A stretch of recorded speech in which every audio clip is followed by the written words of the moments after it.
안녕하세요. 비코리아 김정년 선교사입니다. 오늘은 참된 아내에서 남편에 대한 아내의 근본적인 책임을 공부해 보려고 합니다.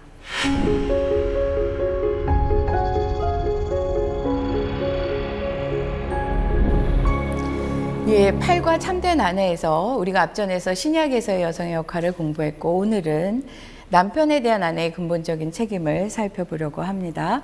그래서 순종에 대한 계획, 에베소서 5장 22절에서 23절 가지고 공부할 것이고요. 그 다음에는 순종에 대한 가르침, 베드로전서 3장 1절에서부터 6절 공부하고, 그 다음에 결론을 맺어보도록 하겠습니다.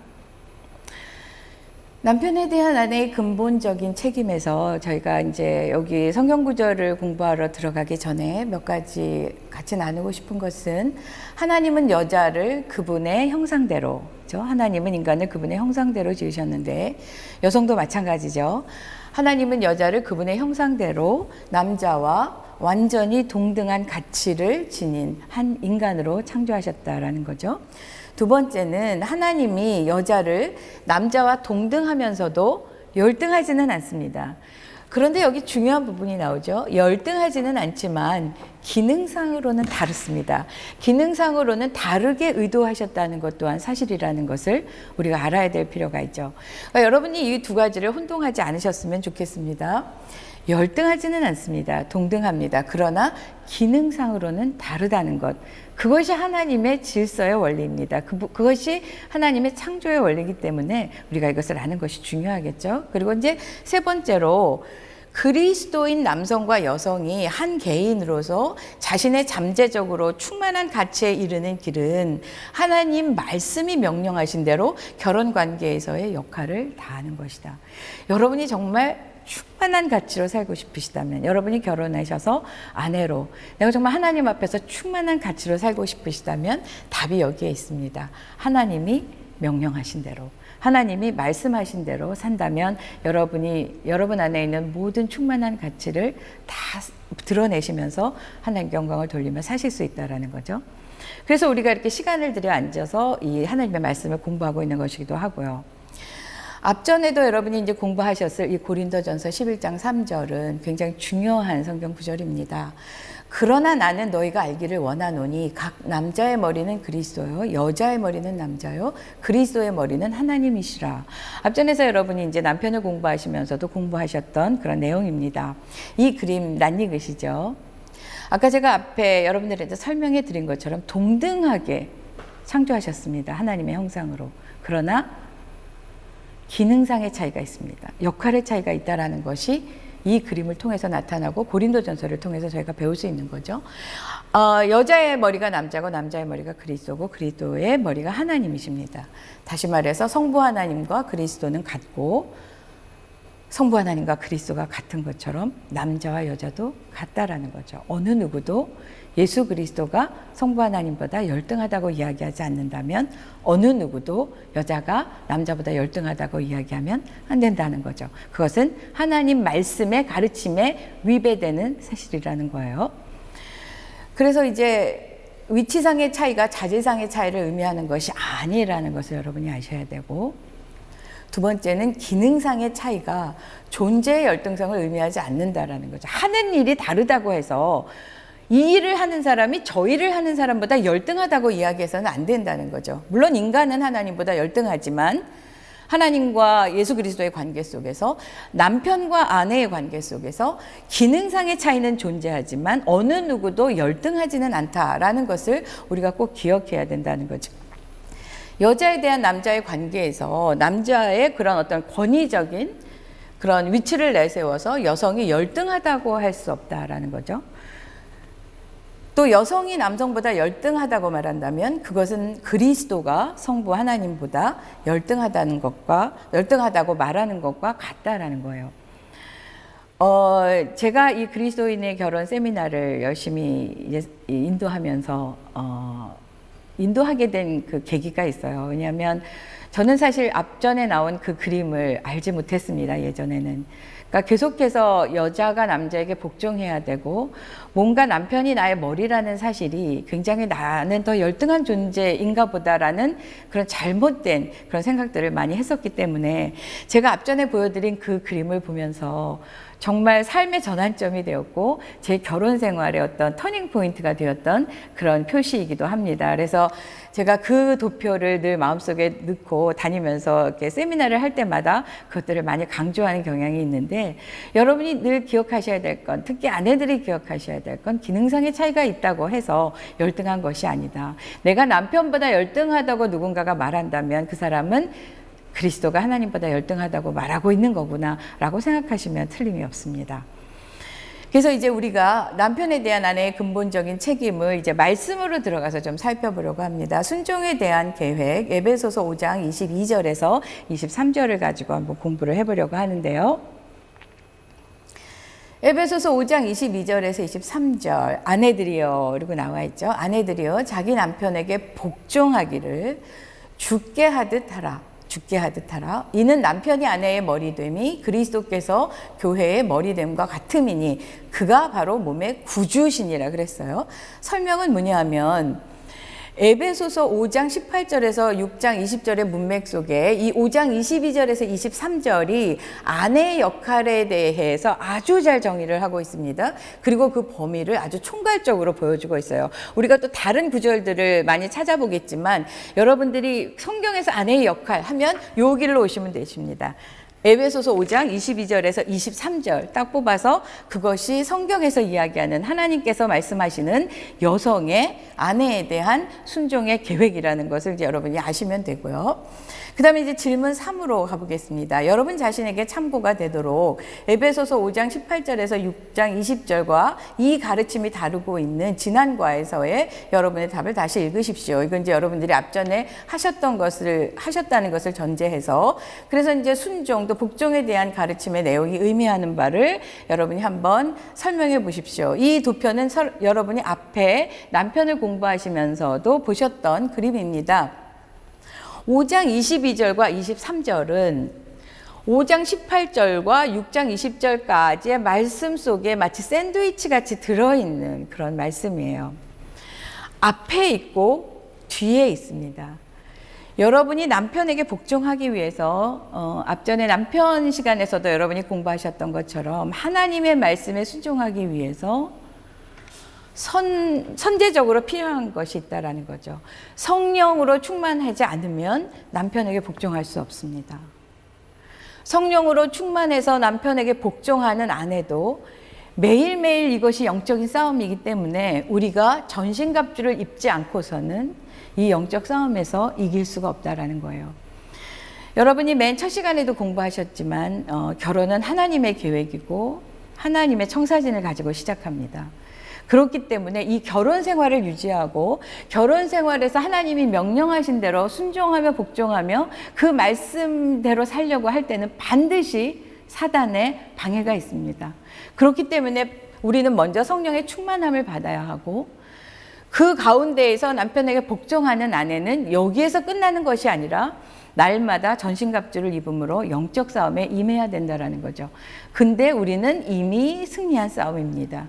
왜냐하면 예수 그리스도께서 승리를 선포하신 싸움이고 우리는 그분의 뒤를 따라가는 제자들이기 때문에 우리는 이 싸움에서 이미 승리를 선포할 수 있습니다. 다만 성령 충만함을 받아야 하고 전신갑주를 입어야 합니다. 우리가 전신갑주가 무엇인지 잘 공부하는 것도 굉장히 중요하지만 전신갑주에서 가장 중요한 것은 여러분이 전신갑주를 실제로 입으셔야 합니다. 내가 춥다고 밖에 눈이 막 내리고 있는데 추워, 내가 코트를 입어야지. 코트를 입어야 한다는 것을 알지만 입지 않고 밖에 나가면 우리는 동사할 수 있습니다. 똑같은 이치가 하나님의 전신갑주에도 적용이 됩니다. 무엇인지 아는 것도 중요하지만 입는 것이 굉장히 중요합니다. 그렇기 때문에 우리가 남편에게 복종하는 삶을 살기 위해서 성령으로 충만해야 되고 날마다 전신갑주를 입어야 한다는 거죠. 자, 에베소서 5장 23절에 의하면 아내가 복종하는 이유가 뭐냐 그랬어요. 남편이 아내의 머리됨이 그리스도께서 교회의 머리됨과 같기 때문이다. 머리에게 순종하는 것은 너무나 당연한 일이죠. 그래서 아내들은 그리스도와 그 교회의 관계를 본받아 머리인 남편에게 복종하셔야 됩니다. 다음 질문을 보시면 고린도전서 11장 3절에서 지도권의 본보기는 뭐냐 그랬어요. 각 남자의 머리는 그리스도요, 여자의 머리는 남자요, 그리스도의 머리는 하나님이시다 그랬습니다. 본보기는 뭡니까? 남자에 대한 그리스도의 지도권과 그리스도에 대한 성부 하나님의 지도권을 따르는 것입니다. 그렇죠? 그렇기 때문에 아내가 바라보는 남편의 지도권은 절대적인 것입니다. 예수 그리스도는 하나님의 지도권에 절대적으로 순종하셨기 때문에 아내도 남편의 지도권에 절대적으로 순종해야 합니다. 왜? 하나님에게 복종하시는 예수 그리스도에게 우리가 그 본보기를 찾을 수 있기 때문에 그런 것이죠. 그 다음 이제 질문 6을 한번 보겠습니다. 에베소서 5장 25절에 의하면 결혼 생활에서 남편의 지도권에 영향을 주는 근거는 뭐냐 그랬어요. 에베소서 5장 25절 잠깐 보겠습니다. 남편들아, 아내 사랑하기를 그리스도께서 교회를 사랑하시고 그 교회를 위하여 자신을 주심같이 하라. 지도권에 영향을 주는 근거가 뭡니까? 그리스도가 그 자신을 교회를 위해 내어주심으로 교회에 대하여 보여주신 사랑과 동일한 사랑이 있다. 결국 아가페적인 사랑에 그 근거를 두고 있다라는 것을 이제 알 수가 있죠. 여기까지 우리가 이제 남편의 지도권에 대해서 우리가 왜 100% 순종하고 복종해야 되는지를 공부했다면, 그러면 과연 복종과 존경이라는 것은 어떻게 연관이 되어 있는가를 한번 생각해 보려고 합니다. 사실 저도 아내지만 속으로 반발하고 멸시하면서 겉으로 얼마든지 복종할 수 있다라는 거죠. 그냥 말로만 내내 할 수 있다라는 것. 그런데 성경적인 복종이란 행동만이 아니라 태도도 포함되고 그 태도가 바로 경외함이고 존경함이다. 이것이 복종과 존경의 관계입니다. 그렇기 때문에 남편한테 복종을 한다는 것은 반드시 존경이 수반되는 그런 복종이어야 한다라는 것이죠. 그래서 이제 그 질문 8에 보시면 에베소서 5장 18절에서부터 33절의 내용을 보면서 복종이 어떤 것인가라는 것을 이제 저희가 살펴보려고 하는데, 아내들이여 자기 남편에게 복종하기를 주께 하듯 하라 이랬습니다. 아내는 그 남편에 복종해야 하는데 어떻게 해야 하느냐? 그리스도를 경외함으로 피차 복종하라. 이는 남편이 아내의 머리됨이 그리스도께서 교회의 머리됨과 같음이니 그가 바로 몸의 구주시라. 첫 번째, 아내는 그 남편에게 복종해야 합니다. 아내의 복종은 주님을 존경하는 데에서 시작됩니다. 주님을 존경하기 때문에 거기서부터 남편에게 복종하는 아내의 복종이 시작되어야 한다라는 것이죠. 그 다음에는 복종에는 경외함이 담겨 있어야 된다고 5장 33절에 이야기하고 있습니다. 아내 사랑하기를 자신과 같이 하고 아내도 자기 남편을 존경하라. 33절에는 존경하라는 단어가 나옵니다. 복종하라는 단어가 나오지 않고 존경하라가 나오는 단어는, 존경하라는 단어가 나오는 이유는 복종에는 경외함이 담겨 있어야 한다라는 것을 의미합니다. 그리고 복종은 남편의 지도권을 용납하는 것을 포함한다. 그렇죠? 그리고 모든 분야에서 복종해야 된다. 뭐 여기에는 복종하고 저거는 복종하지 않고, 교회에 관련된 일은 복종하고 삶에 관련된 건 복종하지 않는다. 그런 뜻이 아니라는 거죠. 모든 일에서 남편에게 복종해야 된다는 것이 성경의 가르침입니다. 왜? 예수님은 하나님이 하라고 하시는 모든 일에 복종하셨습니다. 여러분 기억하세요? 사람들이 예수 그리스도의 재림에 대해서 물어보셨을 때 예수님 말씀하셨습니다. 아무도 모른다고, 나도 모르고 오직 아버지만 아신다고. 하나님과 예수님이 동등하신데 왜 그렇게 말씀하셨을까요? 기능의 차이고 역할의 차이였습니다. 그리고 예수님은 하나님께 100% 순종하시는 삶을 살았기 때문에 그런 말씀을 하실 수 있었던 것이죠. 그래서 모든 분야에서 아내는 남편에게 복종해야 됩니다. 이제 우리가 베드로전서 3장 1절에서부터 6절을 가지고 순종에 대한 가르침을 좀 공부해 보려고 합니다. 베드로전서 3장 1절에서 6절은 굉장히 중요한 말씀입니다. 여러분이 꼭 한번 읽어보셨으면 좋겠고요. 제가 앞에 부분만 잠시 읽어보도록 하겠습니다. 아내들아, 이와 같이, 그렇죠? 우리가 뒤에서 이제 이와 같이를 살펴볼 텐데, 자기 남편에게 순종하라. 이는 혹 말씀을 순종하지 않는 자라도 말로 말미암지 않고 그 아내의 행실로 말미암아 구원을 받게 하려 함이니, 이런 이야기가 이제 나옵니다. 자, 여기에서 베드로는 어떻게, 또 왜 아내가 남편에게 순종해야 되는지를 자세히 설명하고 있습니다. 우리가 한 구절 한 구절 살펴보면서 어떻게 또 왜 남편에게 순종해야 되는지를 살펴보도록 하겠습니다. 질문 9를 한번 보시겠습니다. 그 베드로전서 앞에 나와 있는, 항상 왜 성경 공부를 하시다 보면 성경 구절이 나와 있고 그 앞과 뒤를 공부하는 게 그 문맥상에서의 내용을 파악하는 게 굉장히 중요한데 마찬가지입니다. 2장 13절과 18절을 한번 저희가 살펴볼 텐데 거기에도 명령이 나와요. 밑에 보시면, 그래서 이제 3장 1절에 보면 아내들아 이와 같이라는 게 3장 1절에 나오기 때문에, 그럼 과연 이와 같이라는 게 무슨 뜻인가를 우리가 2장 13절과 또 2장 18절에 나오는 말씀을 통해서 한번 찾아보려고 하는 거죠. 자, 베드로전서 2장 13절에 보시면 통치자에 대한 순종이 나오고, 또 18절부터 보시면 주인에 대한 사환의 순종이 나옵니다. 이와 같이라는 것은 뭐냐면, 아내가 남편한테 순종할 때 이와 같이, 통치자에게 순종하듯이 주인에게 순종하는 사환같이, 이와 같이 아내도 남편에게 순종해야 된다라는 것이 이제 베드로전서에서 우리에게 말씀하고 있는 내용들입니다. 다음에 질문 10을 보시면요, 2장 18절에서 사환들에게 심지어 까다로운 주인들에게도 순종하라고 명령했습니다. 그래서 이것은 2장 21절부터 25절에 끊임없는 인내의 신뢰로서 누구를 제시하고 있습니까? 라는 질문이 나와 있습니다. 베드로전서를 보시면 2장 21절에 이를 위하여 너희가 부르심을 받았으니 그리스도도 너희를 위하여 고난을 받으사 너희에게 본을 끼쳐 그 자취를 따라오게 하려 하셨느니라. 우리가 그리스도가 우리의 본이 된다면 상전이 아무리 까다로운들, 그렇죠? 그 순종하지 않을 이유가 하나도 없다는 거죠. 우리가 따라가고 있는 우리의 모범은, 우리의 신뢰는, 우리의 본보기는 예수 그리스도라는 거죠. 제가 여기서 예수 그리스도에 대해서 더 이상 설명할 필요는 없다고 보여집니다. 예, 질문 11을 한번 살펴보도록 하겠습니다. 3장 1절에서 베드로는 왜 아내들이 순종적이어야 한다고 합니까? 이에 대해 무슨 이유를 제시하고 있습니까? 베드로전서 3장 1절을 보시면 아내들아 이와 같이 자기 남편에게 순종하라. 이는 혹 말씀을 순종하지 않는 자라도 말로 말미암지 않고 아내의 행실로 말미암아 구원을 받게 하려 합니다라는 이야기가 있습니다. 이 이야기는 다시 말해서 하나님을 믿지 아니하는 남편이라 할지라도 말씀에 순종하지 않는 그 남편에게조차 하나님께 긍정적으로 반응하게 하는 좋은 본보기가 된다라는 거예요. 아내의 순종이. 그렇기 때문에 아내는 순종해야 된다고 이야기하고 있습니다. 그래서 베드로는 순종이 아내에게 짐이 아니고 결혼해서 선을 이루는 수단이다라고 이야기하고 있습니다. 그리고 정말 중요한 포인트가 여기 나오는데, 자, 남자가 믿지 않는 남편이라도 아내의 순종을 통해서 구원을 얻을 수가 있다면, 혹여 만일 이미 남편이 믿고 있는 신앙인이라면 그 남편은 아내의 순종을 통해서 얼마나 더 하나님께 가까이 나아가는 남편이 되겠느냐라는 것이 여기에서 이야기하고 있는 것입니다. 그렇기 때문에 이 세미나를 들으시는 모든 부분들이 거의 다 크리스찬들이실 텐데, 아내의 순종을 통해서 이미 믿고 있는 남편들이 얼마나 더 좋아지겠느냐라는 것을 우리가 생각할 필요가 있죠.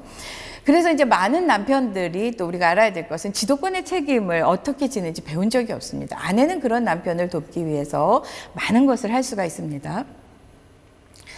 사실 남편에 대해서 그칠 줄 모르는 비난은 좋지 않습니다. 비난이나 비판은 그 사람을 세우기보다는 남편이 그 가족의 머리로서 행동하지 못하게 하는 결과를 가져오게 됩니다. 그 다음에 우리는 가끔 이런 이야기를 하죠. 뭐 남편이 하나님은 아니잖아. 남편의 판단을 신뢰할 수 없어. 라는 이야기를 합니다. 하나님은 여기에서 이런 말씀을 우리에게 주십니다. 중요한 거는 남편에게 순종함으로 아내가 하나님께 순종하려는 마음이 있느냐라는 겁니다. 남편에게 순종하라는 것은 남편의 명령이 아닙니다. 남편에게 순종하라는 것은 하나님의 명령이기 때문에 내가 남편에게 순종함으로 하나님께 순종하고 있느냐라는 것이 여러분의 관점이 되어야 합니다. 그래서 제가 제일 좋아하는 말을 여기 썼습니다. 하나님은 이 부분에서 진실로 순종하기를 원하는 여성을 도우실 겁니다. 아내들이 진정으로 남편에게 순종하기를 원한다면 그런 아내를 하나님께서 왜 도와주시지 않겠어요? 하나님의 말씀에 순종하기를 원하는 아내를 왜 하나님이 도와주시지 않겠습니까? 자, 우리가 베드로전서 이제 3장 2절에서 이번에는 순종에 대한 가르침을 한번 배워보려고 합니다. 자, 베드로전서 3장 2절을 보시면 너희는 두려워하며 정결한 행실을 봄이라 그래서 행위에 두 가지 단어가 나옵니다. 정결함과 두려워함. 자, 정결함은 무엇이고 두려워함은 무엇인지를 구체적으로 살펴보겠습니다. 정결함은 순결한, 거룩한의 뜻입니다. 동기와 행위가 순결한 것을 말합니다. 순결한 태도로 통제되는 행위입니다. 여기에서 정결함은 아내의 태도와 많이 연관이 되어 있습니다. 물론 두 개가 다 행위에 대한 것이긴 하지만 특별히 정결함은 그렇습니다. 남편에게 충성하는 것입니다. 아내의 열망은 늘 남편을 향해 있는 것입니다. 그 다음에 마지막으로 남편에 대한 헌신과 사랑을 다른 사람들에게 나타내는 것입니다. 예를 들어 많은 사람들이 모여 있을 때 나는 저 남편의 아내입니다를 모든 사람이 알 수 있도록 행동하는 것이 정결함입니다. 무슨 말씀인지 아셨죠? 그것이 이제 정결한 행동이고, 두려워함은 무엇이냐면 경외함으로도 번역되는 것인데, 성경적인 순종은 경외심을 포함합니다. 그 다음에 표면적인 순종만을 의미하지 않고 남편을 비난하거나 비교하지 않는 것을 의미합니다.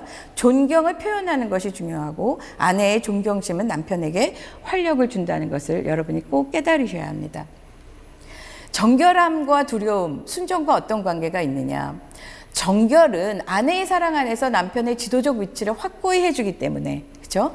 순종과 연관이 됩니다. 정결한 태도는 남편에게 지도권이 있음을 확실히 보여주는 태도이기 때문에 순종과 연결이 되고, 두려움이라는 것은 그 두려움을 나타내는 동기 자체가 순종이기 때문에, 또 두려움을 이루는 태도 자체가 순종이기 때문에 연관이 되어 있다라는 것을 우리가 깨달을 수가 있는 거죠.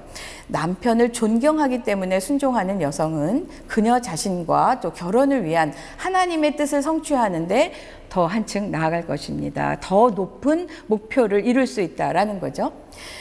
그 다음에 이제 저희가 살펴볼 것이 베드로전서 3장 3절과 4절 말씀입니다. 너희는 단장을 머리를 꾸미고 금을 차고 아름다운 옷을 입는 외모로 하지 말고, 이런 말씀이 나와 있어요. 오직 마음에 숨은 사람으로 하라.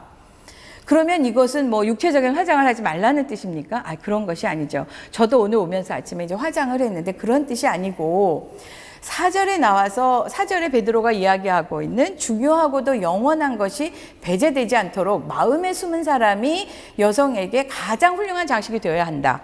그렇죠? 그래서 이 숨은 사람은 영적 가치와 믿음의 특성을 지닌 내적 존재다라는 거죠.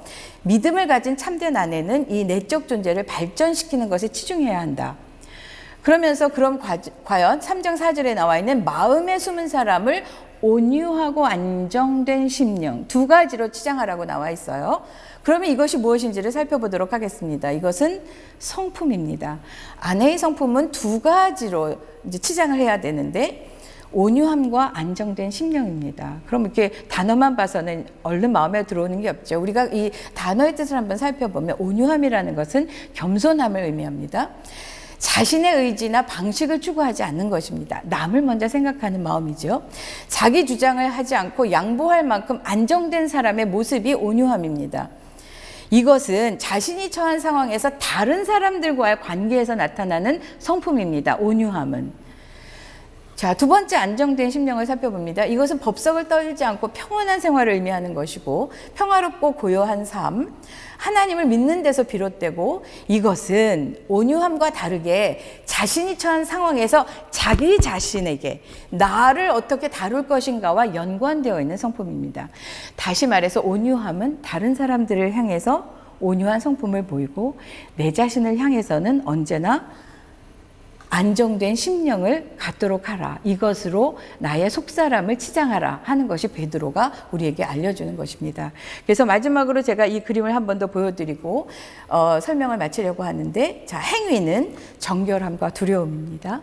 정결함은 다른 사람을 향해서 내가 이 남자에게 속한 아내입니다 라는 단아한 행위, 두려워함은 남편을 존경하는 것에서부터 시작되는, 경외하는 것에서부터 시작되는 그런 두려워함이 나의 행위에 묻어나야 되는 것이고, 나의 성품은 다른 사람을 향해서는 온유함을, 그리고 내 자신을 향해서는 세상에 어떤 요동이 치더라도, 세상에 어떠한 시끄러운 상황이 되더라도 안정된 심령을 유지할 수 있는 그런 성품을 가지는 것, 그것이 순종하는 아내의 모습이라고 베드로가 베드로전서에서 우리에게 이야기해 주고 있습니다. 이제 결론을 이야기하려고 합니다. 결론은 그래서 첫 번째 성경에서 명하는 아내 역할의 중요한 특성은 남편에 대한 순종입니다.